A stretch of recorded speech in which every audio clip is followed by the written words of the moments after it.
আপনারা Facebook use করেন নাকি? ফেসবুক অ্যাকাউন্ট আছে কার কার দেখি?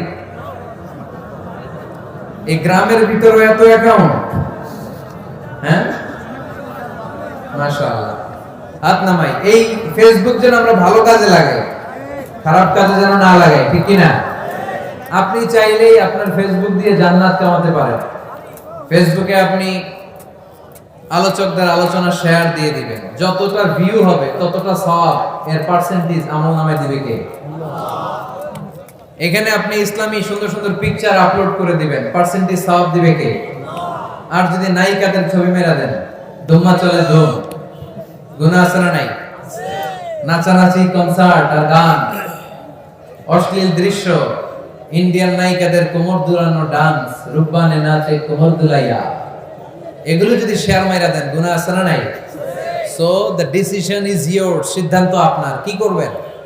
এই ফেসবুক আপনার জান্নাতের কারণ হতে পারে, আবার এই ফেসবুক আপনারা জাহান্নামের লাকড়ি বানাতে পারে। সো সিদ্ধান্ত নিতে হবে কিভাবে করবেন। প্রতিদিন যেন আমরা কিছু না কিছু অংশ কোরআনের আয়াত পড়ি। রাজি আছেন? এই দেবদুয়ারের মাহফিল তখনই সার্থক হবে যখন আমরা এই সিদ্ধান্তে আসতে পারবো যে প্রতিদিন আমি কিছু কোরআন পড়বো, প্রতিদিন কিছু হাদিসের অনুবাদ করবো। রাজি আছেন তো?